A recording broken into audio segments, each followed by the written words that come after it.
शुरू होने जा रहा है देश का सबसे बड़ा मुकदमा, आपकी अदालत, रजत शर्मा के साथ।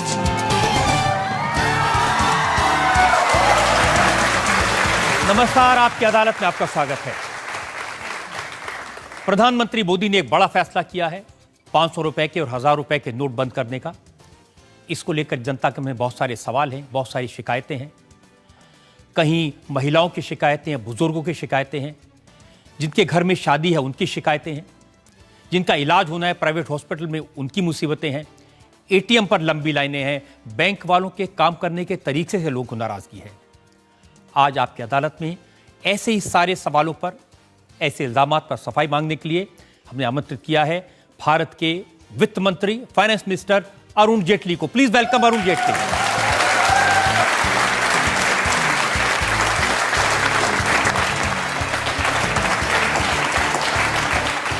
और आपकी तालियां बजते रहें आपके इस प्रोग्राम में। आज इस विशेष शो के लिए हमारे जज हैं जाने माने पत्रकार विजय सांघवी।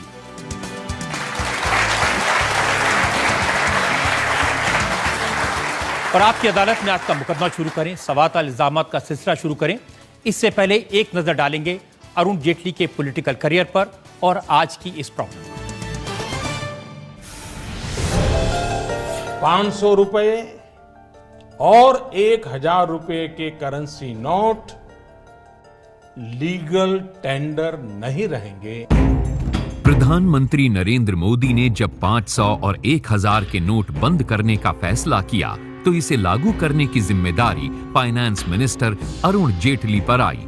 अरुण जेटली 1970 के दशक के शुरुआती दौर से राजनीति में हैं। 2001 में मोदी के गुजरात का चीफ मिनिस्टर बनने से पहले अरुण जेटली और नरेंद्र मोदी साथ ही रहे हैं। 2002 के दंगों के काले दिनों में भी अरुण जेटली ने मोदी का हाथ थामा।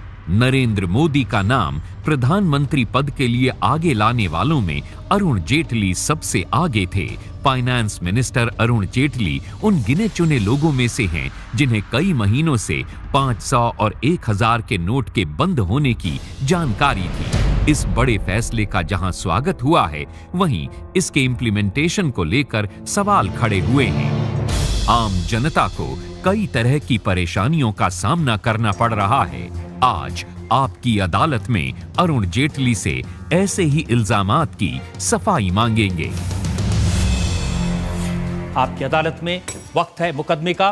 पहला इल्जाम फाइनेंस मिनिस्टर अरुण जेटली पर। आपकी अदालत में फाइनेंस मिनिस्टर अरुण जेटली पर आरोप है कि 500 और 1000 के नोट बंद करके इन्होंने आम जनता को परेशान कर दिया। अरुण जी, जब से यह फैसला आया है, देश की जनता अपने कमाए पैसे को हासिल करने के लिए लाइनों में लगी हुई है। बैंकों में बड़ी बड़ी लाइनें हैं, एटीएम पर जाते हैं, एटीएम बंद हो जाता है।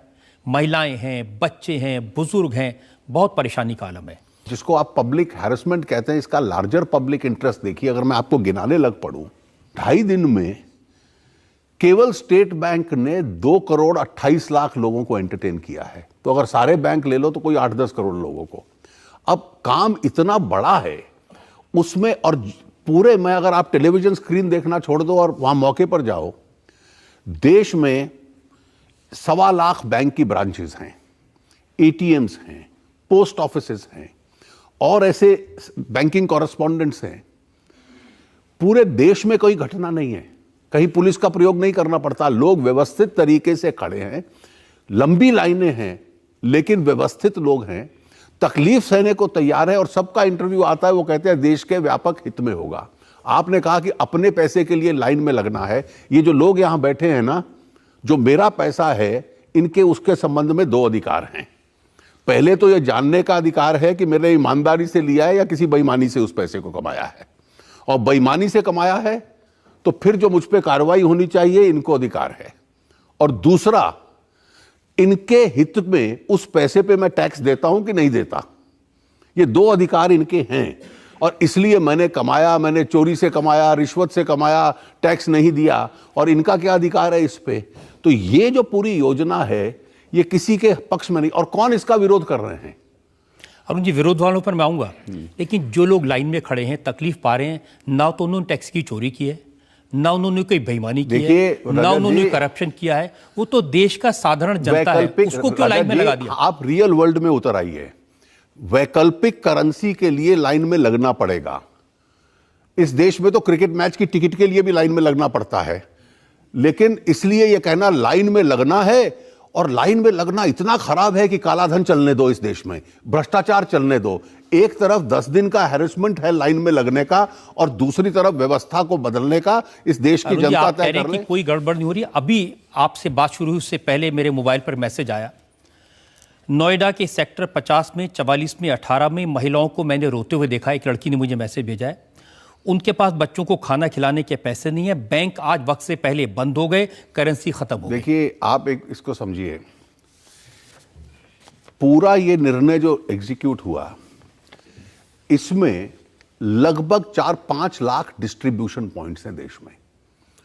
उन डिस्ट्रीब्यूशन पॉइंट्स में जो बैंक्स के करेंसी चेस्ट होते हैं, 4000 करेंसी चेस्ट से पैसा रोज पहुंचता है।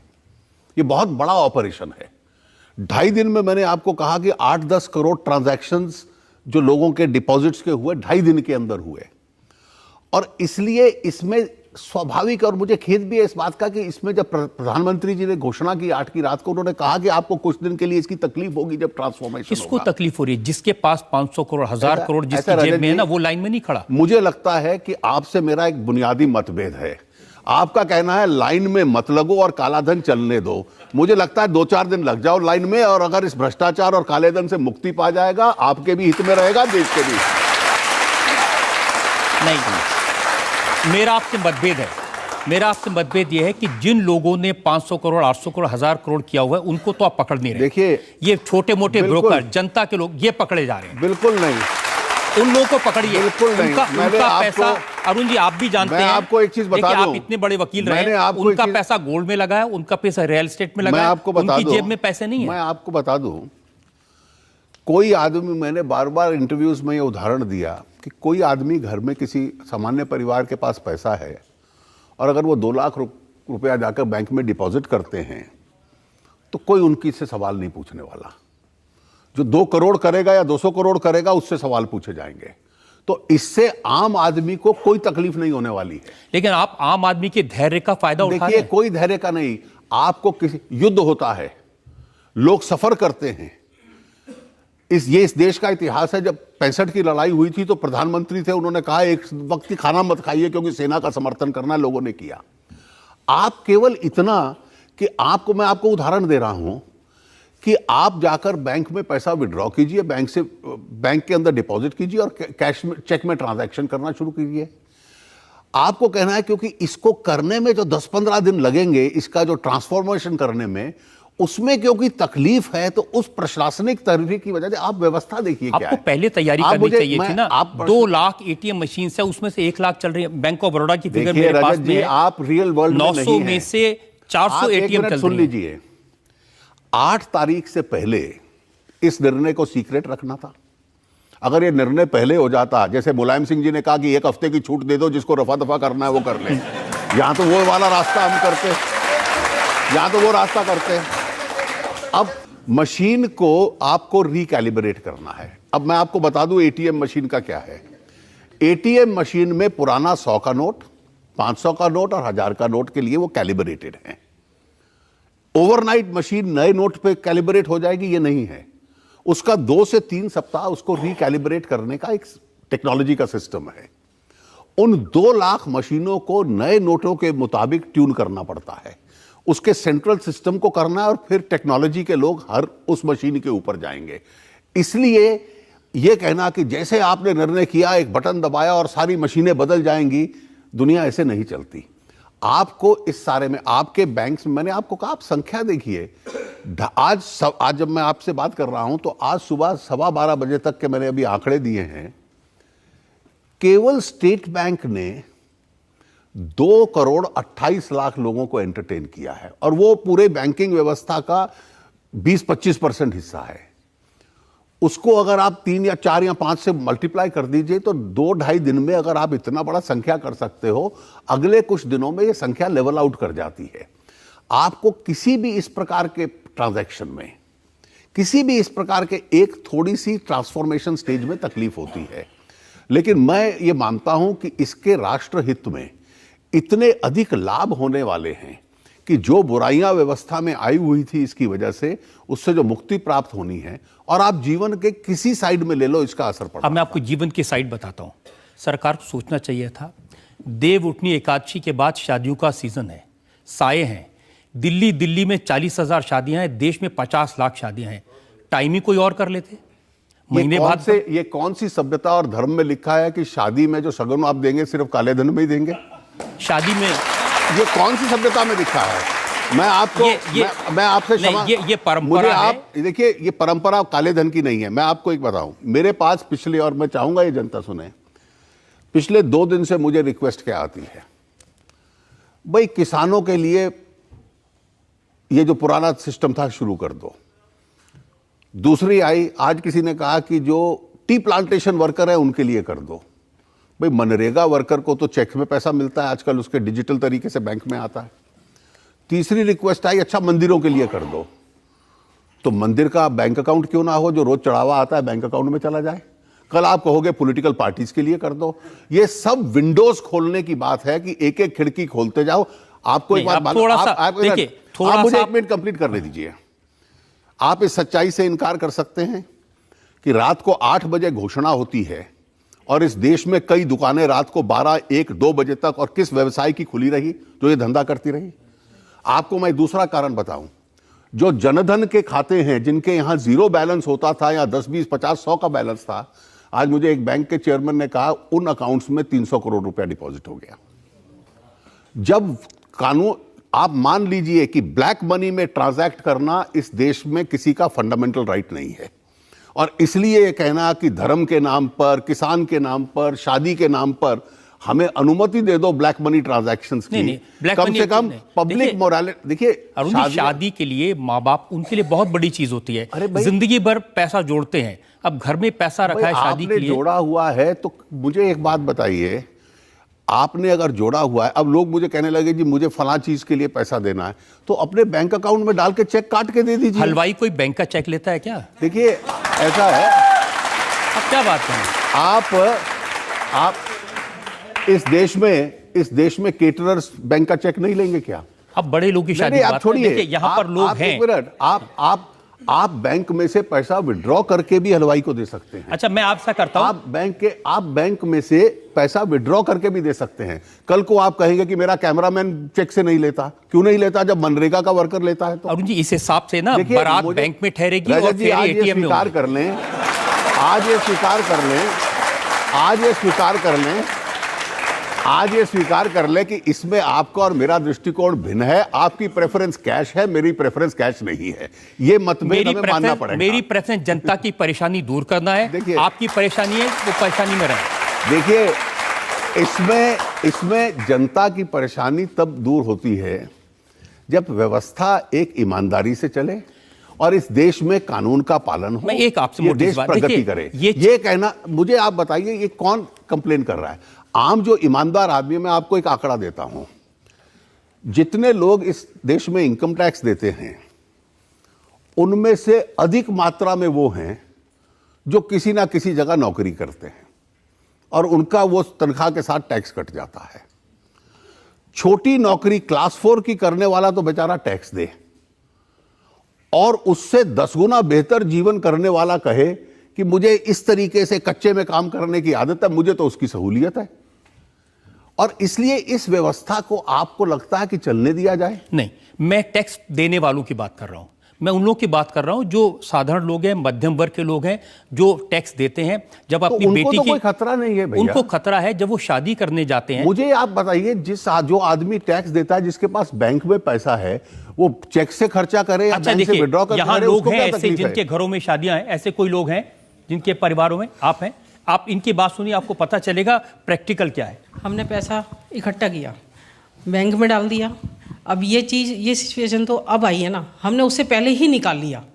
अब वो जो हमें 2000 के जो नोट मिल रहे हैं, उससे तो हम कहीं भी जाएं तो उससे वो नहीं होगा। देखिए, आपको इसमें कोई तकलीफ नहीं है। अगर आपने पैसा बैंक से निकाला हुआ है आप उसको बैंक में दोबारा डाल दीजिए, ना आपकी टैक्सेशन लाइबिलिटी आने वाली है, वो तो आपका व्हाइट मनी है, आपका ईमानदारी से कमाया हुआ है, आप किसी भी तरीके से उसको कैश में लगना पड़ता है। आप देखिए, हाँ जी, इसलिए इसको इतनी बड़ी आप परेशानी मत मानिए। आपने अगर बैंक से पैसा निकाला हुआ है और वो ईमानदारी का पैसा है तो आपके ऊपर कोई आंच नहीं आने वाली है, आप किसी भी तरीके से उसको खर्च कर सकते हैं। अरुण जी, जो सैकड़ों सालों से जो परंपरा चल रही है ओवरनाइट तो नहीं बदलेगी? रात को कह दिया 8 बजे से बंद हो जाए, इसके लिए थोड़ा वक्त मिलना चाहिए था, लोग तैयारी कर। जी, आपने 4 घंटे का टाइम दे दिया और कुछ बाजारों में दुकानें खुली रही, और अब आप मुलायम सिंह जी वाला तर्क दे रहे हो कि 1 हफ्ते के लिए खुली छूट दे दो, जो रफा दफा करते। इस तरह के एटीट्यूड से जिसके घर में वाकई में शादी है, कार्ड छपा हुआ है। आप मुझे एक चीज बताइए कि अगर आपके पास पैसा है और ईमानदारी का पैसा है तो आपको चिंता किस तरीके की, आप किसी तरीके से अच्छा, चिंता क्या? जो हमारी जो शादियों में जो लड़कियां दुल्हन बनी हुई हैं, ऐसी बहुत सारी दुल्हनों ने शिकायतें भेजी हैं आपके लिए। वो शिकायतें मैं आपको सुनाता हूं, आप देखिए वो क्या कह रही हैं और आप उनकी बात सुनिए।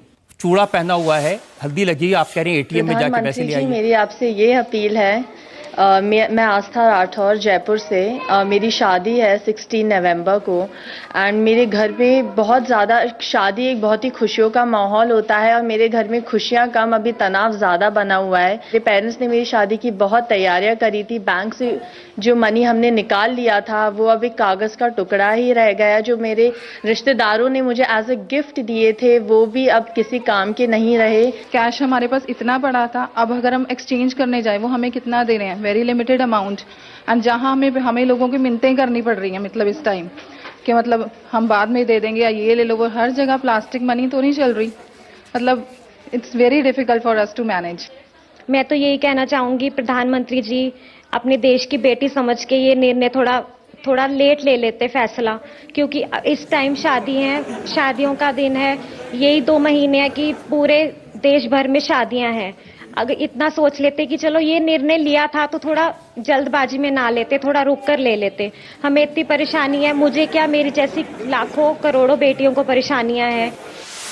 उनका सिर्फ एक ही कहना है, शादियों का सीजन छोड़ देते, इसके बाद कर लेते ये काम। राजन जी, इन सब का मैं आपको बड़ा सरल उत्तर दे दूं। किसी को एक्सचेंज करने की जरूरत नहीं, किसी को लाइन में लगने की जरूरत नहीं। आप इसका उद्देश्य क्यों नहीं समझते? आपके पास, मैं अगर मानता हूं ईमानदारी का 1 करोड़ रुपया भी है, आप बैंक के अंदर जाके डिपॉजिट कीजिए, आपको कोई चिंता नहीं है, और उसका खर्चा उसमें से बैंक में से होने दीजिए। ये तो बनावटी कारण, घोड़ी वाले को आप मुझे लगता है चेक थोड़ी देंगे। मुझे लगता है आपको प्रैक्टिकल बात करनी चाहिए। आप एकदम छोड़िए, आपके रिटेल एक्सपेंडिचर के लिए आपको मिलता है, बैंक्स भी आपको 20-20 हजार रुपया विड्रॉ करने को दे रहे हैं, 10,000 पर पर्सन दे रहे हैं। इसलिए रिटेल एक्सपेंडिचर बैंक में से अकाउंट, देखिए 5 तरीके से विड्रॉल अलाउड है, मैं उस डिटेल में नहीं जाता। आप बैंक में अपना सारा पैसा डालिए। आपने मन बना लिया है कि कैश ट्रांजैक्शन बेहतर होता है आपके व्यवसाय के लिए। मेरा मन ये है कि देश के अर्थव्यवस्था के वो हित में नहीं है। इन सब का उत्तर यह है कि मेरे पास कैश पड़ा हुआ है, वो कैश हमारे पास ईमानदारी का है, आप बैंक में उसको डालिए और उसका खर्चा होने दीजिए, आपको कोई तकलीफ नहीं आने वाली, कोई उस पर टैक्स नहीं देना पड़ेगा। मनी के कोई सपोर्ट में नहीं है, ये सारे लोग टैक्स देने वाले लोग हैं, इसलिए मैं उनके साथ हूं। एक सिर्फ बात कह रहा हूं, शादियों की प्लानिंग तो 6 महीने पहले हो जाती है। आप 1 मिनट, आप 6 महीने में एटीएम में पैसे नहीं डाल सके तो 6 महीने में शादी कैसे करें? आपको मैं बताऊं, आप जितने एक्सेप्शंस खोलते जाएंगे, आप जितने हमने एक एक्सेप्शन खोला कि भाई रेल की टिकट खरीद लीजिए, और जो आदमी सफर कर रहा है उसको रेल की टिकट चाहिए तो वो पुराने नोट ले लेगा। पहले दिन कौन से उदाहरण सामने आए? लोगों ने लाखों रुपए के रेल के टिकट खरीद लिए और फिर कहा अच्छा अब रिफंड में दे दो। इस देश के स्वभाव को बदलना है या आप जैसे स्टेटस को बनाए रखना है? कैश चल रहा है, लोग बड़े खुश हैं उससे। नहीं, मुझे लगता है कैश को रोकिए, बड़े लोगों को पकड़िए, लेकिन शादी होने दीजिए। बस ये आपके चैनल के माध्यम से जानकारी में मिला कि ये कोई बहुत बड़े लोग नहीं थे कि रेल के टिकट की कोई बेचारा सफर कर रहा है और उसको सफर में तकलीफ ना हो तो सडनली लाखों रुपए के रेल के टिकट एक आदमी खरीद लेता है और फिर कहता है अच्छा एक दे दो और बाकी का रिफंड दे दो। ये हुआ कि नहीं हुआ इस देश में? जरूर हुआ है, बिल्कुल हुआ है। ये हुआ। दूसरा, पहले दिन 8 बजे प्रधानमंत्री जी बोले कुछ विशेष बाजारों में दुकानें आधी रात तक, अर्ली मॉर्निंग तक खुली रही कि नहीं रही किसी ट्रेड की? ये इस मानसिकता को बदलना है और हर आदमी अपने बिजनेस को जस्टिफाई करने के ना लिए। तो मैं उन बिजनेस वालों की बात कर रहा हूं। मैंने आपको उदाहरण दिया कि आपके यहाँ हमारे परिवारों में भी शादी है, आप बैंक से पैसा विड्रॉ कर लीजिए। और ये जो रिस्ट्रिक्शन है ना, ये रिस्ट्रिक्शन हमने केवल इसलिए कि बहुत ज्यादा इस पे रश ना हो। ये आपने मुझे बताया कि ये शादी का सीजन छोड़ के उसके बाद कर लेते हैं। ये रिस्ट्रिक्शन भी 1 सप्ताह 2 सप्ताह की है, उसके बाद जैसे ही लोगों को मिलेगा ये रिस्ट्रिक्शन भी उसमें से हटने वाली है। और ये एकदम जितना आपके पास करोड़ों रुपए हैं, ईमानदारी का है, आप बैंक में डिपॉजिट कीजिए, उसमें से लाखों रुपए विड्रॉ कीजिए, उस पर कोई रुकावट नहीं है। ये केवल इस ट्रांजिशनल फेज का है। ये थर्ड रूम, ये सारी जिंदगी ये 10,000 और 20,000 नहीं चलने वाला। ये केवल 2 हफ्ते के लिए रिस्ट्रिक्शन लगाया है। नहीं, ये शादी का सीजन भी इतना, ये 3-4 हफ्ते का ही है। मैं ये कहना चाहता हूँ, देश हित के लिए जो भी चीज सही है सर्वोपरि वो की जानी चाहिए, चाहे उसमें ये कानून हो या कोई और नया कानून। अब मैं ये कहना चाहता हूँ, 26 नवंबर को मेरी 2 बहनों की शादी है। मेरे घर में कोई पैसा कैश नहीं है, वो पहले से ही बैंक अकाउंट में है। उसके लिए मैंने लोन भी लिया है। अब 10,000 रुपये पर डे निकल सकता है, हफ्ते में 2 दिन। मैं पिछले 3 दिन से डेली सुबह लाइन में लगता हूँ, मुझे एक बार 10,000 मिला, अदरवाइज नहीं। और भाई भी लगते हैं। 25% तैयारी हुई है, 75% तैयारी बाकी है। उसमें वो सारी चीजें जो लोगों ने और भी बताई है। तो शादियां की जाए तो कैसे? ये जो तकलीफ का पीरियड है बहुत छोटा है और उसके बाद इसके लॉन्ग टर्म जो लाभ होने वाले हैं वो बहुत अधिक हैं, ये आप मानकर चलिए।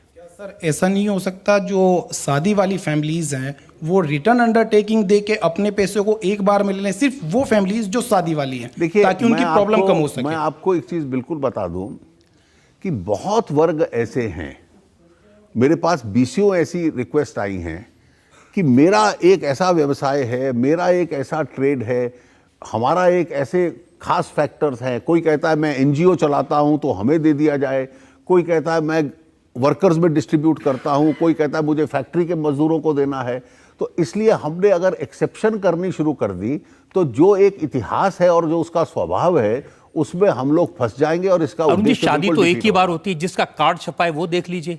देखिए रजत जी, मुझे लगता है कि let us agree to differ. आपका और मेरा दृष्टिकोण बिल्कुल अलग है। मैं कैश के पक्ष में नहीं हूं, आप थोड़ा बहुत उसके पक्ष में हैं। ये अलग अलग दृष्टिकोण चलने दीजिए। अरुण जी, आपको इस डिसीजन में कुछ अच्छा भी लगा है कि आपको सिर्फ ब्लैक मनी अच्छी लग रही है? मुझे खराब ये लगा है कि देश के इनकम टैक्स देने वाले ईमानदार लोगों को परेशानियां हो रही हैं। जो लोग बीमार हैं, जिसकी हार्ट सर्जरी होनी है, डॉक्टर कैश में पैसे मांगता है।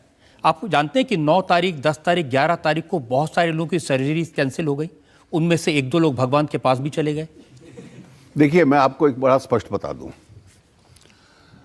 हम लोगों ने जो ये थोड़ा पीरियड एग्जेम्पशन का दिया, उसमें सरकारी हॉस्पिटल्स को, केमिस्ट को, फार्मासिस्ट को पुरानी करेंसी लेने की अनुमति दे दी। ये विषय सामने आया कि क्या प्राइवेट हॉस्पिटल्स को ये अनुमति देनी चाहिए। मैंने दिल्ली के जो 2 सबसे बड़े हॉस्पिटल्स हैं, उनके जो हेड्स हैं, उन दोनों से बातचीत की। उन्होंने बड़ा सरल तरीका बताया इसका। उसने कहा हम तो जितना पैसा हमें मिलता है हम तो अपने अकाउंट में डालते हैं, डिस्क्लेयर करते हैं। तो जो व्यक्ति जिसके पास पैसा कैश में देने को है, अपने बैंक में डाल के उसका चेक काट के हॉस्पिटल क्यों नहीं दे सकता? यही मानसिकता रजत जी जो आपकी है, जिसको बदलने का मोदी जी प्रयास कर रहे हैं कि हॉस्पिटल जाओ, ब्लैक मनी से इलाज करवाओ, व्हाइट मनी से करवाओगे तो शायद इलाज ठीक ना हो। देखिए, ये अजीब तर्क है। जिस आदमी के पास पैसा है और उसको इलाज करवाना है तो उसको बैंक में उस पैसे को डालने में क्या तकलीफ है? और मुझे दोनों हॉस्पिटल्स ने कहा कि हमने जो अनुभव दिया, एक दिल्ली के सबसे बड़े हॉस्पिटल के डॉक्टर ने कहा कि एक पेशेंट ऐसा था जिसने कहा मुझे तकलीफ है, इस जो मैं व्यवस्था नहीं कर पाया कि मेरा अकाउंट बहुत दूर है, तो उसको हमने कहा कि भाई तू बाद में डाल दियो और बाद में हम चेक अपने आप इनकैश करते रहेंगे। किसी को डिफिकल्टी नहीं। और मैं आपको इसका दूसरा तरीका बताऊं। आपका सुझाव मान लिया जाता तो क्या होता? जो हमने रेल की बुकिंग में देखा, अब देश में बहुत अच्छे हॉस्पिटल्स भी हैं, बहुत अच्छे डायग्नोस्टिक सेंटर्स भी हैं, दूसरे वाले भी हैं जो ब्लड टेस्ट की कमीशन भी लेते हैं। तो इस देश के अंदर हजारों की संख्या में मनी चेंजर्स बन गए होते पहले कुछ दिनों के लिए, क्योंकि हम एग्जेम्प्टेड एंटिटी हैं।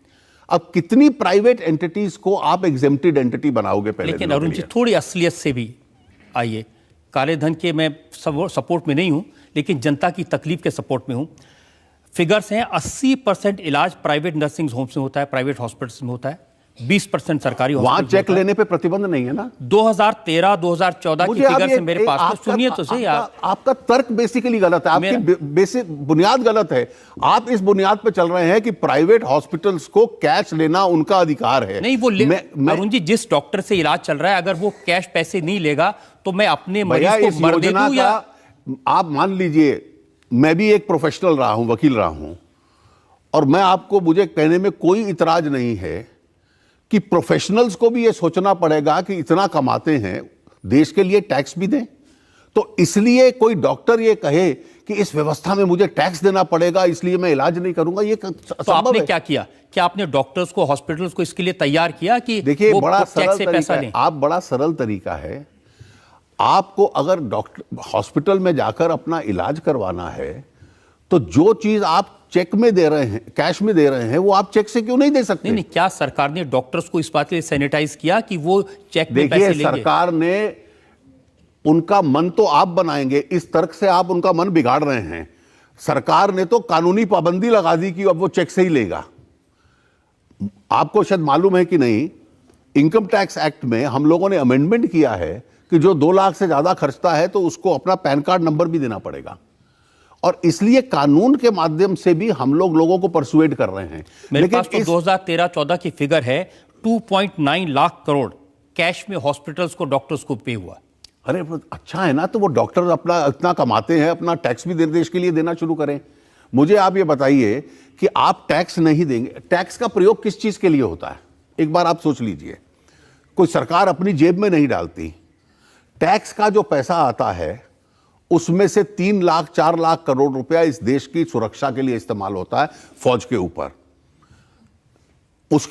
उसके लिए देश को पैसा चाहिए कि नहीं? इस देश के गरीबों के लिए जितनी योजनाएं बनती हैं उसके लिए होता है।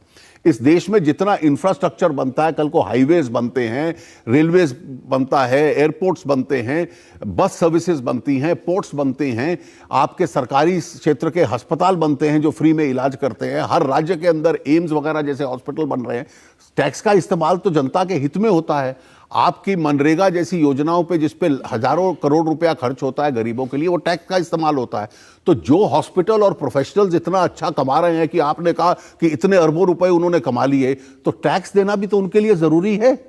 तो आप तो ये मान के चल रहे हैं जैसे कि टैक्स देना इस देश के अंदर अपराध हो। नहीं, उनको टैक्स देना जरूरी है, उनसे टैक्स लीजिए, लेकिन जो मरीज है उसको इस बात के लिए फोर्स न किया जाए कि उसको कैश देना पड़े।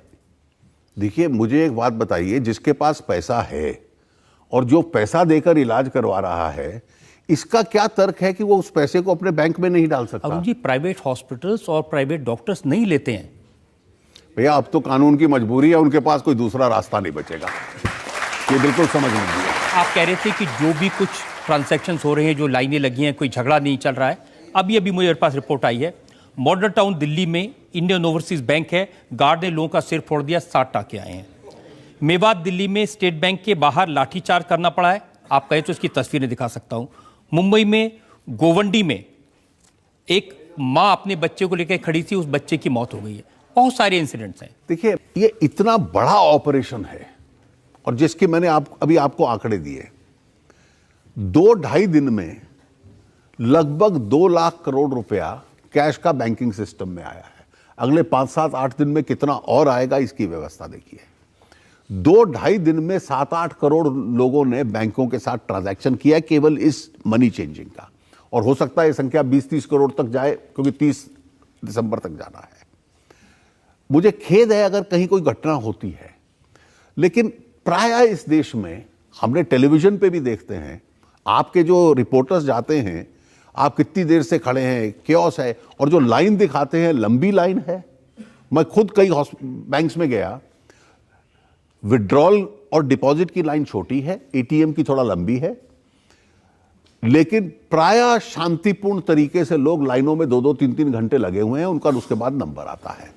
और मुझे लगता है कि अगले कुछ दिनों में ये अपने आप में जो प्रेशर है अपने आप में कम होना शुरू तो आप देश की जनता की शुक्रगुजार हैं कि इतने कड़े फैसले को लाइनों में रखकर भी वो धैर्य से उसका पालन कर रहे हैं। मैं जनता की जितनी तारीफ कर सकता हूं उतनी करूंगा। कारण ये है कि लाइन में लोगों को जाकर लोग पूछते हैं कि आपको तकलीफ हो रही है, वो कहता है मुझे तो बड़ी तकलीफ हो रही है, लेकिन मैं मानता हूं कि मोदी जी का यह निर्णय देश के हित में है। लोग ये जवाब देते हैं। दूसरा, मैं जनता की भी तारीफ करूंगा और मैं बैंकों के कर्मचारियों की भी करूंगा, जो रोज सुबह आ जाते हैं, कोई शनिवार नहीं, कोई रविवार नहीं, और रात तक बैठेंगे। और जब तक ये दूसरा उदाहरण है जब जनधन के हमने खाते खोले और 22 करोड़ लोग जिनके बैंक अकाउंट नहीं थे उनको जोड़ा गया, तो एक एक गांव में एक एक घर घर जाकर उन्होंने अकाउंट खोले और 100 दिन में 22 करोड़ खाते खोल देना बैंक के कर्मचारियों ने किया था। तो मुझे तो बड़ा विचित्र लगता था। इसका रेफरेंस गिनीज बुक में आया हुआ है। और ये दूसरा उदाहरण है कि आप एक एक दिन में 3-3, 4-4, 5-5 करोड़ लोगों के साथ डील कर रहे हो, उनको पैसा दे रहे हो और उनके डिपॉजिट्स ले रहे हो, और ये एक फेस चलेगा कुछ दिनों के लिए, जिसमें थोड़ी बहुत तकलीफ लोगों को आएगी। लेकिन जैसा मैंने आपको कहा कि एक व्यवस्था में परिवर्तन है और परिवर्तन में तो स्वाभाविक तकलीफ। उसी ईमानदार जनता के कुछ और सवाल मेरे पास हैं। हम एक ब्रेक के रुकेंगे और ब्रेक के बाद आपकी अदालत में अरुण जेटली पर इल्जामात और सवालात का एक और सवाल। आप मुझे सिर्फ इतना बता दीजिए, 400 लाख करोड़ में से कितना आया? 400 लाख, पहले मैं पैसा जमा करवाऊंगा क्या 400 लाख करोड़ लाने के लिए? जितना होगा मैं उतना लेके आऊंगा, जितना कानूनी एविडेंस होगी। तो यहाँ आप मुझे एविडेंस दे दीजिए उस 400 लाख करोड़ की, मैं वो ले आऊंगा। तो आपको बाबा रामदेव से लेना पड़ेगा, वो रोज कहते थे।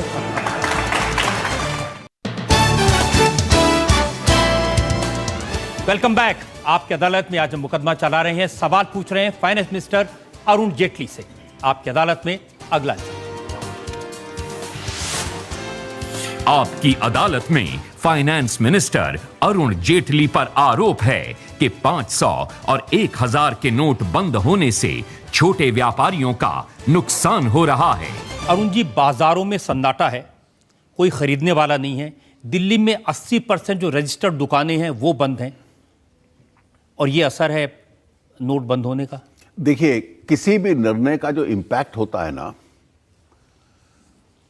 वो मीडियम और लॉन्ग टर्म देखना पड़ेगा। अगर आप केवल बिजनेस और व्यवसाय और उद्योग की दृष्टि से देख रहे हैं, तो इस निर्णय का एक स्वाभाविक लाभ मैं आपको बता दूं, जो अर्थव्यवस्था को भी है और बिजनेस को भी है। एक समस्या सब लोग पढ़ते हैं कि बैंकों में जो पैसा उधार दिया हुआ है लोग वापस नहीं कर रहे, इसलिए बैंकों के एनपीए बहुत बढ़े हुए हैं। बैंक आज बिजनेसेस को, ट्रेड को, उद्योग को सपोर्ट करने की, ग्रोथ को और इकोनॉमी को सपोर्ट करने की स्थिति में नहीं है। कम क्षमता है, बैंकों की ताकत कम हुई है, आर्थिक ताकत, क्योंकि लोगों ने जो ग्लोबल स्लोडाउन हुआ बैंकों के ऊपर, उसका एनपीएस का असर पड़ा। इस एक निर्णय ने लाखों करोड़ रुपया बैंकों के अंदर डाल दिया है। और लॉन्ग टर्म में बैंकों की जो क्षमता एकदम चूर चूर हो रही थी इकोनॉमी को और बिजनेस को सपोर्ट करने की, जो मैंने आपको उदाहरण दिया कि 48,000 करोड़ रुपया स्टेट बैंक में 2 दिन में आ जाए, यानी पूरी बैंकिंग व्यवस्था में लगभग 1.5-2 लाख करोड़ रुपया पहले 2 दिन में आ जाए। 30 दिसंबर तक क्या होता है ये हम लोग देखेंगे कितना आता है। तो ओवरनाइट बैंक्स की क्षमता, बिजनेस और व्यवसाय तो बैंकिंग सपोर्ट के ऊपर चलता है, उसके ऊपर चलती है। शॉर्ट टर्म में जब 15 दिन 10 दिन लगेंगे करेंसी रिप्लेसमेंट में, तो ये तकलीफ आएगी। मैं बड़ी छोटी बिजनेस वाली की बात कर रहा हूं, रेडी वाला, खूमचे वाला, चाय वाला। देखिए, आप एक चीज समझ लीजिए, आपकी छोटी करेंसी तो टच भी नहीं की गई, वो तो वैसी ही है। 500 रुपए तो आदमी की जेब में। आप छोटी करेंसी तो टच नहीं की गई, और बड़ी करेंसी जो है उसका रिप्लेसमेंट हो रहा है। तो मान लीजिए 5-10 दिन लगते हैं उसके पूरे रिप्लेसमेंट में, तो कुछ समय के लिए जब रिप्लेसमेंट होता है उसको तकलीफ आएगी। लेकिन इसके आप लाभ सुनिए, क्योंकि आपने कहा, क्योंकि ये इकोनॉमिक प्रश्न है। बैंक्स की क्षमता ट्रेड और बिजनेस को सपोर्ट करने की कई गुना बढ़ेगी। देश की क्षमता जो क्योंकि जीडीपी का साइज बढ़ेगा और जो सारे ट्रांजैक्शन टैक्सेशन सिस्टम में आएगा, तो पूरी सरकार और देश की जो क्षमता है खर्च करने की, वो अपने आप में बढ़ेगी। और इसलिए केवल मुझे कैश के ट्रांजैक्शन से ही मेरा बिजनेस चलेगा, वो व्यवस्था, एक्सपेंडिचर स्टाइल थोड़ा बदलना पड़ेगा लोगों को। क्या आपने ये एंटिसिपेट किया था कि जब ये होगा तो जो छोटे छोटे बिजनेस करने वाले, देखिए बिल्कुल इसका स्वाभाविक असर होगा कि जिन दिनों में रिप्लेसमेंट चलेगा, और वो कोई रिप्लेसमेंट महीनों में नहीं चलने वाला, वो कुछ दिनों का विषय है, उस रिप्लेसमेंट पीरियड में तकलीफ होगी, लेकिन मीडियम और लॉन्ग टर्म में इस देश का बिजनेस का साइज भी बढ़ेगा, बैंक्स की क्षमता भी उसको सपोर्ट करने को बढ़ेगी, और देश का राजस्व जो है वो भी बहुत बड़ी मात्रा में बढ़ेगा। आप कह रहे हैं चेक से हम पेमेंट करें, चेक हम लें। सर, नया व्यापारी रोज आता है, 30,000, 40,000 की, 50,000 की परचेजिंग हमसे करता है। एक चेक, एक कागज का टुकड़ा कहूंगा मैं अपनी व्यापारी लैंग्वेज में, उसे लेके मैं अपना 50,000 का माल उसे दे दूं, क्या हमारी कानून व्यवस्था इतनी स्ट्रांग है कि मेरा वो चेक? देखिए, आज भी कानून आपको अनुमति देता है कि 2 लाख से कम की ट्रांजैक्शंस आप कर सकते हैं, उसकी रसीद काटिए, अपनी किताबों में रिफ्लेक्ट कीजिए। 2 लाख से ज्यादा की करते हैं तो पैन कार्ड दीजिए। तो कैश की ट्रांजैक्शन पे प्रतिबंध नहीं है, लेकिन वो आउटसाइड दी बुक्स नहीं होनी चाहिए, वो आपके जो कानून का दायरा है उसके तहत आप होनी चाहिए। आप किसी से, जैसे रजत जी को शादियों की बहुत चिंता है, आप शादियों में भी कैश खर्च कर सकते हैं, प्रोवाइडेड आपकी बुक्स के अंदर वो रिफ्लेक्टेड हो या किसी अकाउंट में रिफ्लेक्टेड हो, वो टैक्स पेड पैसा। और ये सवाल मायावती जी ने पूछा, उन्होंने कहा कि मोदी जी ने कहा था विदेशों से काला धन वापस लाएंगे, वहां से ला नहीं सके, इसलिए अब यहां लोगों को पकड़ रहे हैं। देखिए, सबसे पहले उनका तथ्य गलत है। आप मुझे बताइए कि जब कांग्रेस की सरकार थी, वैसे तो अदालत में मैं अक्यूज्ड हूं और आप पूछ रहे हैं, मैं आपसे एक सवाल पूछूं, क्योंकि इस पे आपका और मेरा मतभेद थोड़ा ज्यादा ही है। आप यूपीए और कांग्रेस के 10 सालों का एक कदम बढ़ा दे इस ऑडियंस में से कोई व्यक्ति मुझे, जो आपको याद हो कि जो कांग्रेस ने एक भी कदम उठाया हो ब्लैक मनी को रोकने के लिए, कोई एक कदम बता दीजिए।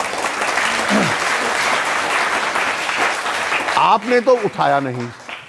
दूसरा सुनिए। नहीं, अब एक कदम आपने पूछा तो सुन लीजिए। ऐसे क्या बात है?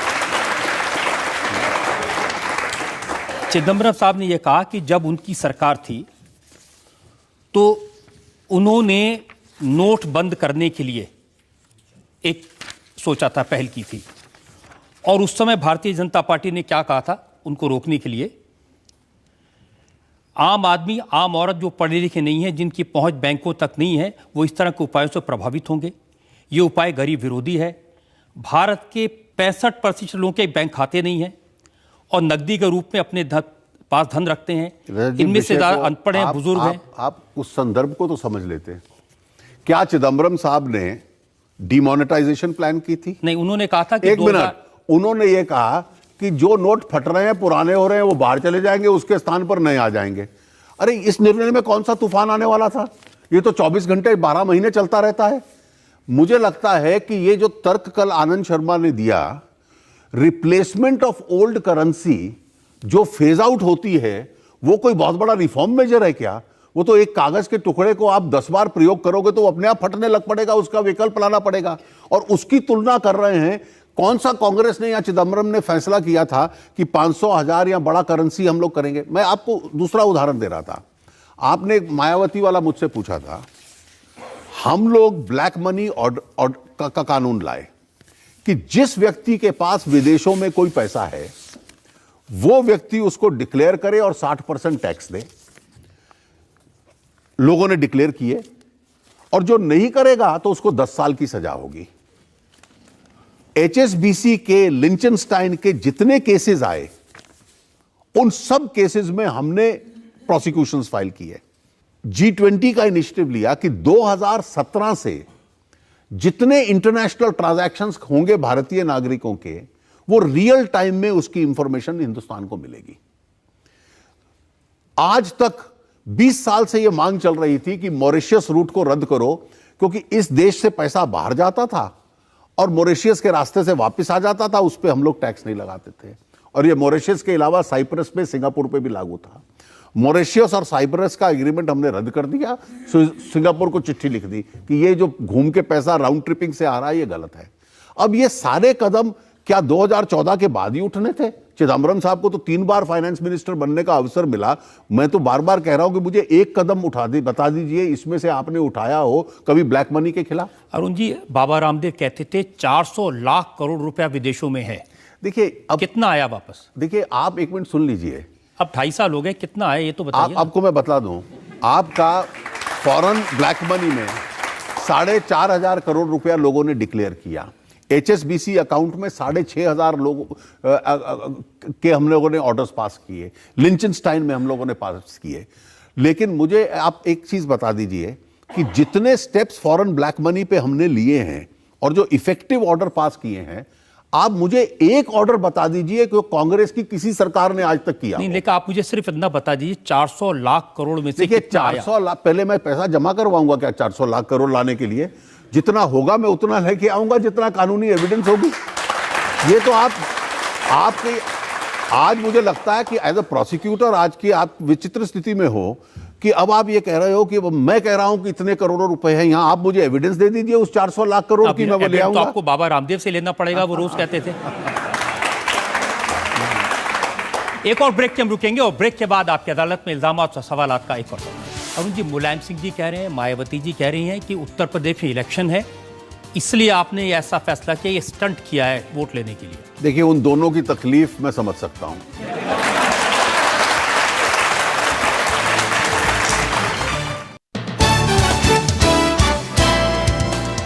Welcome back. आपकी अदालत में आज हमारे मेहमान हैं भारत के वित्त मंत्री अरुण जेटली। आपकी अदालत में अगला हिस्सा। आपकी अदालत में फाइनेंस मिनिस्टर अरुण जेटली पर आरोप है कि 500 और 1000 के नोट राजनीतिक फायदा उठाने के लिए बंद किए गए। अरुण जी, मुलायम सिंह जी कह रहे हैं, मायावती जी कह रही हैं कि उत्तर प्रदेश में इलेक्शन है, इसलिए आपने ऐसा फैसला किया, ये स्टंट किया है वोट लेने के लिए। देखिए उन दोनों की तकलीफ मैं समझ सकता हूं।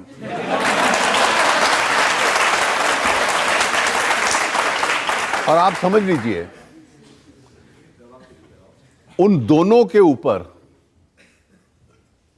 डिस्प्रपोर्शनेट एसेट्स की इन्वेस्टिगेशंस हो चुकी हैं और जब कांग्रेस सरकार का वो समर्थन कर रहे थे तो सीबीआई ने किस माहौल में उसको बंद किया था, ये आपको याद होगा। हमारा कोई भी उद्देश्य इस पे राजनीतिक नहीं है, इसका केवल एक राजनीतिक प्रभाव है और मुझे ये स्वीकार करने में कोई इनकार नहीं। अगर इस निर्णय की वजह से सभी राजनीतिक दल, मेरा राजनीतिक दल भी, हम जब जिन लोगों के पास जाएंगे और कहेंगे कि चुनाव के लिए मदद कीजिए, तो वो कहेंगे भी कैश तो अब मेरे पास भी नहीं है। ये सबके ऊपर होने वाला है। और अगर इसके माध्यम से पॉलिटिक्स ट्रांसपेरेंट हो जाता है, पॉलिटिकल फंडिंग ट्रांसपेरेंट हो जाती है, ये दुर्भाग्य है कि दुनिया का सबसे बड़ी डेमोक्रेसी, लेकिन आज भी हमारे यहां कोई ट्रांसपेरेंट फंडिंग मैकेनिज्म नहीं है, बाकी देशों में है।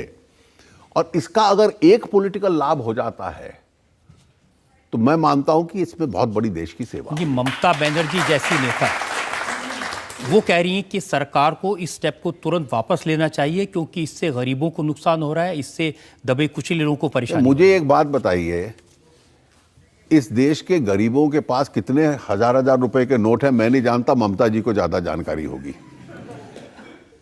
लेकिन जैसा मैंने आपको कहा कि कोई लोग कुछ हजारों रुपए के नोट या कुछ 1-2-4 लाख रुपए के नोट अगर बैंक में जाता है, डिपॉजिट करता है, विड्रॉ करता है, उसको कोई तकलीफ नहीं है, वो तो एक एक पैसा ले लेगा। इसमें तकलीफ होगी जिन्होंने करोड़ों रुपए में जमा किए हुए हैं, उनको आज तकलीफ है कि इस पैसे का हम लोग क्या करें। इस देश में विपक्ष के बहुत नेता हैं, नवीन पटनायक ने इसका समर्थन किया है, नीतीश कुमार ने इसका समर्थन किया है और राजनीतिक दलों ने भी किया है, लेकिन कुछ लोग विरोध करेंगे, विरोध के लिए करेंगे। आप कह रहे हैं कि जिनके 1000 रुपए के नोट हैं, मैं ये आरोप नहीं लगाता, मुझे कम से कम कांग्रेस से उम्मीद नहीं थी कि वो समर्थन देंगे क्योंकि उनका कोई इतिहास नहीं है भ्रष्टाचार के खिलाफ, लेकिन कम से कम ममता जी इसका समर्थन करती तो अच्छा रहता। मैं आपको दूसरा उदाहरण दूं, इस देश के कम्युनिस्ट पार्टीज, कम्युनिज्म की तो ये फिलॉसफी थी कि पूंजी की वजह से सब समाज में बुराइयां आती हैं। उन्होंने कहा नहीं कैश चलने दो, ये कैश के ऊपर रोक क्यों लगा रहे हो। मतलब दुनिया में एकमात्र कम्युनिस्ट पार्टी होगी इस देश की जिसने दुनिया में ये मांग की, नहीं तो पूरी कम्युनिस्टों की जो फिलॉसफी थी कि पूंजी की वजह से सारा ये ईवल आता है, और वो कह रहे हैं नहीं नहीं नहीं, बैंकों में क्यों डालना चाहते हो, कैश की इकोनॉमी चलने दो, इससे लोगों को तकलीफ होगी। लेकिन जी आप भी तो कहते थे जो इकोनॉमी है उसमें बड़े नोट होने से, और ये बाबा रामदेव भी कहते हैं कि 1000 रुपए के नोट बंद होने से, लेकिन आपने 1000 का बंद किया, 2000 का शुरू कर दिया। आपको मैं बताऊं, उसमें एक तर्क है। रिजर्व बैंक का ओरिजिनल प्रपोजल था कि इसमें हम 5000 और 10,000 का नोट लाएं क्योंकि इन्फ्लेशन बढ़ती है और इसलिए कन्वीनियंस हैंडलिंग में भी रहता है। दूसरा एक बहुत बड़ा तर्क था कि जब हम रिप्लेसमेंट करेंसी देंगे तो रिप्लेसमेंट तुरंत अवेलेबल होना चाहिए। आज भी जब इतनी तकलीफ है, आज आप बैंकों में से चले जाइए तो 2000 रुपए के नोट भरपूर बैंकों के पास पड़े हुए हैं। मतलब अगर अगले 3-4-5 दिन में 2000 के नोट लोग ले लें तो बैंकों में कोई लाइन नहीं रहेगी, क्योंकि रिप्लेसमेंट उसमें आसान रहता है। अगर आप 100-100 और 50-50 के नोट से रिप्लेसमेंट करोगे तो जो यहां एक अच्छा प्रश्न पूछा गया कि एटीएम मशीन में 22,000 रुपया आता है, 22,000 रुपया आता है 100 के नोट का, हर 10-20 आदमियों के बाद वो फिर खत्म हो जाता है, उनको भरना पड़ता है। तो रिप्लेसमेंट में सरलता रहती है, इसलिए ये कंसिडर किया गया कि इन्फ्लेशन और ये वो, फिर रिजर्व बैंक का सुझाव आया कि अच्छा 2000 का आप लोग कर दीजिए। फिलहाल 1000 का भी नहीं है, बाद में अगर इसके ऊपर उनका सुझाव जो पेंडिंग है उस कंसिडर होते हैं वो दूसरी लेकिन बात है। प्रधानमंत्री ने अपने भाषण में कहा, आप भी ये कहते हैं कि जो इकोनॉमी है उसमें ब्लैक मनी ये 1000 रुपए के नोट से आता है। देखिए आप एक बात सुनिए, इतने साल कोई कार्रवाई नहीं की गई और ये अक्यूमुलेट होकर इस स्थिति पर आ गई। इस कैश को स्क्वीज किया जाए, ब्लैक मनी के जनरेशन पर तकलीफ कर दी जाए, ब्लैक मनी के एक्सपेंडिचर पर परेशानी खड़ी कर दी जाए, ये जो सारे कदम इकट्ठे उठाए जा रहे हैं, इन सब का जो क्यूमुलेटिव इफेक्ट है कि इस देश को, मैं नहीं कहता कि ओवरनाइट हम कैशलेस सोसाइटी बनेंगे, लेकिन उस दिशा में एक बहुत महत्वपूर्ण कदम होगा। क्या ये सच है कि जो 2000 का नोट है इसके बारे में आपका दावा है कि इसके अंदर ऐसे सिक्योरिटी फीचर्स हैं? देखिए, रिजर्व बैंक जो सिक्योरिटी फीचर्स डालता है वो इस उद्देश्य से डालता है कि उसकी नकल करना, जाली नोट बनाना, काउंटरफेट बनाना संभव ना हो, और जो ग्लोबली पूरी दुनिया में बेस्ट पॉसिबल टेक्नोलॉजीज हैं रिजर्व बैंक उसको एम्प्लॉय करता है। लेकिन मेरे पास में हिंदू अखबार की एक रिपोर्ट है जिसमें उन्होंने कहा कि ये जो नोट हैं 2000 के, इनमें कोई नए सिक्योरिटी फीचर्स नहीं है, सिर्फ डिज़ाइन दूसरा है। नए सिक्योरिटी फीचर्स डालने में 5-6 साल लगते हैं, लेकिन सरकार ने प्रेशर डाला 6 महीने में नई करेंसी लानी है। देखिए, अब ऐसा है कि रिजर्व बैंक डिजाइनिंग में और सिक्योरिटी फीचर्स में एक स्पेशलिस्ट ऑर्गेनाइजेशन है, और कम से कम उनकी जो प्रोफेशनलिज्म है, मैं अपने आप को इसके काबिल नहीं समझता कि मैं उसके ऊपर उंगली खड़ी करूं। जो उन्होंने सिक्योरिटी फीचर्स उपयुक्त उनको लगते हैं जितने आवश्यक चाहिए, जो उसके डिजाइन की वेरिएशंस उनको उपयुक्त लगती हैं, उसके अनुकूल सुझाव से बनाया है। अरुण जी, इसमें मैं सवाल इसलिए पूछ रहा हूं क्योंकि आपने ये कहा कि बहुत सारी करेंसी काउंटरफीट है, फेक करेंसी है एग्जिस्टिंग, क्योंकि बहुत लंबे पीरियड तक चलती रही इसलिए काउंटरफेट है, और इसकी कई बार एविडेंस भी आता है। और आरबीआई के इन्हीं ऑफिशियल ने यह कहा कि ये जो 2000 का नोट है इसको भी पाकिस्तान के लोग, क्योंकि सिक्योरिटी प्रेस में छपते हैं, वो इसको कॉपी कर सकते हैं। देखिए, प्रयास कर सकते हैं, लेकिन उन प्रयासों को रोकना और उस पर नजर रखना, इसके लिए शासन, सरकार, सुरक्षा एजेंसीज खूब हैं, और इसलिए रिजर्व बैंक जब नोट बदलता है तो उसकी काउंटरफीटिंग में भी बाद में स्वाभाविक है कि तकलीफ आएगी। जो पुराने वाले हैं उनकी तो काउंटरफीटिंग काफी की हुई है। ये तो नहीं कि 2000 नोट जल्दीबाजी में करवाया इसलिए उसमें सिक्योरिटी बिल्कुल नहीं, ऐसा बिल्कुल नहीं है, ऐसा बिल्कुल कोई कारण नहीं है। एक और ब्रेक चल रुकेंगे, और ब्रेक के बाद आपकी अदालत में अरुण जेटली पर इल्जाम और सवालात का फाइनल। अब ये मेरा इल्जाम नहीं है, ये केजरीवाल जी का इल्जाम है।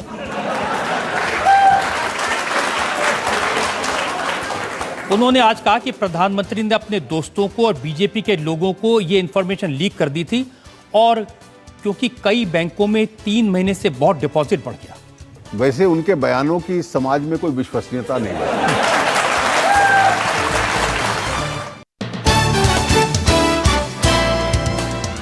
Welcome back. आपकी अदालत में आज मुकदमा चला रहे हैं, सवाल पूछ रहे हैं वित्त मंत्री अरुण जेटली से।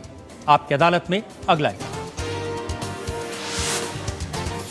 आपकी अदालत में फाइनेंस मिनिस्टर अरुण जेटली पर आरोप है कि 500 और 1000 के नोट बंद करने की इंफॉर्मेशन लीक हुई।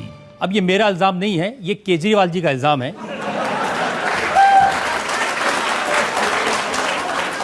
उन्होंने आज कहा कि प्रधानमंत्री ने अपने दोस्तों को और बीजेपी के लोगों को ये इंफॉर्मेशन लीक कर दी थी, और क्योंकि कई बैंकों में 3 महीने से बहुत डिपॉजिट बढ़ गया।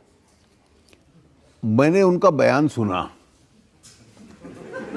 और वैसे उनके बयानों की समाज में कोई विश्वसनीयता नहीं है। तो मैंने बयान सुनने के बाद बैंकों का डेटा देखना शुरू किया, तो पिछले पूरे साल में डिपॉजिट्स का एक लेवल है वो चलता रहा। सितंबर 2016 में 1 महीने के लिए डिपॉजिट बढ़े, केवल 1 महीने के लिए। और जब मैंने उसका कारण ढूंढा तो कारण बड़ा स्पष्ट था कि 31 अगस्त और 15 सितंबर के बीच में जो सारा एरियर था पे कमीशन का, वो सरकार ने दिया था। और क्योंकि वो बैंकिंग व्यवस्था में जाता है, तो जिस 15 दिन में हमने पे कमीशन का एरियर दिया, केवल उस पीरियड में बढ़े, उसके अलावा जो पूरे साल भर से सामान्य चल रहे थे वही थे। ये इस फैक्ट की सच्चाई है। अरुण जी, एक और उदाहरण उन्होंने दिया है, उन्हें तस्वीरें दी हैं। उन्होंने कहा कि भारतीय जनता पार्टी के पंजाब के एक नेता हैं जिन्होंने ये घोषणा होने से पहले 2000 के नोट की तस्वीर सोशल मीडिया पर दी थी। मैं आपको बता दूं, इस निर्णय की जानकारी किसी भी राजनीति में प्रधानमंत्री जी को थी, थोड़ी मुझे थी, और किसी राजनीतिक व्यक्ति को नहीं थी। ऐसे निर्णय लिए जाते हैं केवल नीड टू नो बेसिस पे। रिजर्व बैंक में 1-2 अधिकारियों को जानकारी है, वित्त मंत्रालय में 1-2 अधिकारियों को जानकारी है। अब आप निर्णय कैसे लिया गया? प्रिंटिंग प्रेस में चलता रहा, प्रेस वालों को शायद लगा होगा कि नए सीरीज नोट्स के आ रहे हैं, किसी ने इसको डिमोनेटाइजेशन के साथ लिंक नहीं किया। उसके बाद नोट्स छपने के बाद उसके बंडल बनते हैं, करेंसी चेस्ट में चले जाते हैं, और 4000 करेंसी चेस्ट हैं इस देश में।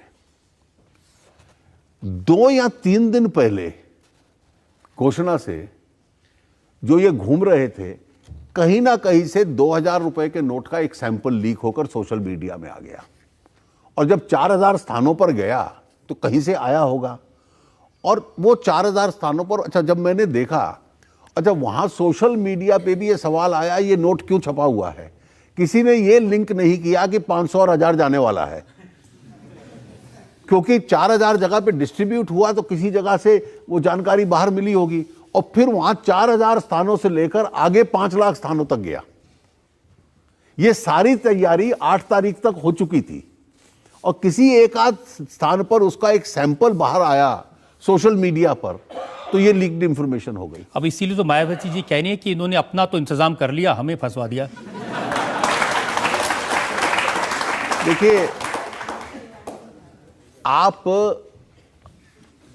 इस पूरी बहस को, जिसका कि उद्देश्य देश के व्यापक हित के साथ है, देश के भविष्य के साथ है, मतलब इस स्तर के ऊपर हम ना लाएं। मुझे लगता है कि ये जो पार्टीज हैं जिनका कोई प्रामाणिकता के मामले में बहुत अच्छा ट्रैक रिकॉर्ड नहीं है, उनकी आलोचना से मैं बिल्कुल परेशान नहीं। आप सीपीएम की आलोचना सुनना चाहेंगे? उन्होंने कहा कि 1 करोड़ रुपए बीजेपी के अकाउंट में डिमोनेटाइजेशन से पहले जमा कराया, ये सीपीआईएम ने, और उन्होंने अकाउंट नंबर भी दिया है। देखिए, आप बिल्कुल, एक मैं आपको बता दूं, ये बीजेपी पार्टी का मामला है। हमारे यहां एक व्यवस्था है पार्टी में जितना डोनेशन आता है, चेक से आता है, कोई लोग कैश से देते हैं, वो अगले दिन सुबह बैंक में डिपॉजिट होता है। और हमारे यहां जिलों के, मंडलों के हजारों की संख्या में देश भर में खाते हैं, और आप 365 दिन ले लीजिए तो कहीं 50-100 अकाउंट्स में रोज कुछ ना कुछ पैसा डिपॉजिट होता होगा। तो पार्टी ने कहा हमारे यहां तो रोज डिपॉजिट होता है, कोई कर्नाटक में कर रहा है, कोई महाराष्ट्र में कर रहा है, कोई किसी मंडल में कर रहा है, कोई किसी जिले में कर रहा है। तो किसी एक दिन पैसा डिपॉजिट हुआ, इसलिए पार्टी को जानकारी थी। और जितनी पॉलिटिकल पार्टीज अपनी रिटर्न फाइल करती हैं, क्योंकि बाकी पार्टियां कैश में लिया और कैश में खर्च कर दिया करती हैं, और हम जितना भी पैसा है बैंक में डालते हैं, तो बाकी पार्टियों की तुलना में कई गुना ज्यादा हमें इनकम टैक्स में डिक्लेयर करना पड़ता है, क्योंकि हमारा बैंक के खाते के माध्यम से होता है। अब पार्टीज का जो खर्चा होता है, हम अखबार में विज्ञापन देते हैं, हम व्हीकल्स हायर करते हैं, पार्टी ऑफिस में वेतन देते हैं, हम चुनावों में एयरक्राफ्ट हेलीकॉप्टर हायर करते हैं, वो सारा पैसा हमें चेक से खर्चना पड़ता है। तो इसलिए पार्टी में बहुत पुराना निर्णय है कि जो पार्टी में पैसा आए उसको बैंक के अंदर जमा कराओ।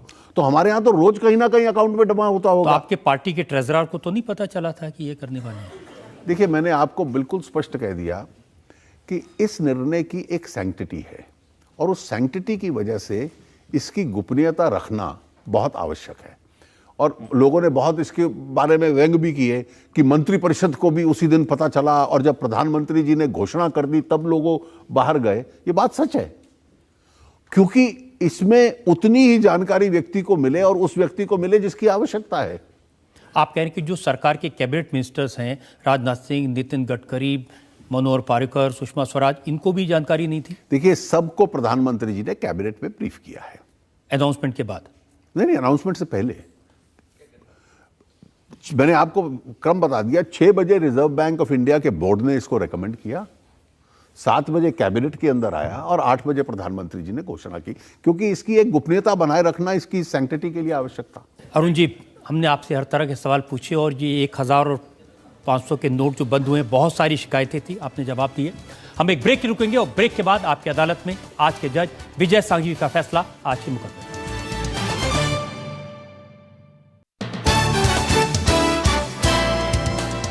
Welcome back. आपकी अदालत में आज हमने मुकदमा चलाया फाइनेंस मिनिस्टर अरुण जेटली पर। उनसे पूछा 1000 और 500 के नोट बंद होने के बाद देश की जनता को होने वाली परेशानियों के बारे में, पॉलिटिकल रिएक्शंस के बारे में। अब वक्त है आपकी अदालत में आज के जज विजय सांघवी के फैसले का। आपकी अदालत में वित्त मंत्री जी ने अपने आरोपों के जो स्पष्टीकरण दिए हैं वो बड़े विचार योग्य है, इसलिए इसमें बहुत ज़्यादा कहने की ज़रूरत नहीं। लेकिन मैं एक सजेशन देना चाहता हूँ, वो ये है कि आप ये चाहते हैं कि क्रेडिट कार्ड, डेबिट कार्ड्स और इलेक्ट्रॉनिक मशीन के ज़रिए जो ट्रांजैक्शंस वो हो। तो ये क्रेडिट कार्ड्स के ऊपर जिस तरह का इंटरेस्ट लिया जाता है 42% हो जाता है, तो उसमें आप कमी करने का सोचेंगे क्या? आपकी अदालत में आज हमने अरुण जेटली से सवाल पूछे, इस उम्मीद के साथ, इस विश्वास के साथ कि उन्होंने जनता के दर्द को समझा होगा, जनता का दर्द, जनता की परेशानियां, उनकी दिक्कतें दूर करने के लिए कदम उठाएंगे, और देश में काला धन वापस लाने के लिए और देश का जो काला धन उसको खत्म करने के लिए इसी तरह की कार्रवाई करते रहेंगे। आपसे मुलाकात होगी अगले सप्ताह एक नई शख्सियत के साथ। तब तक के लिए नमस्कार।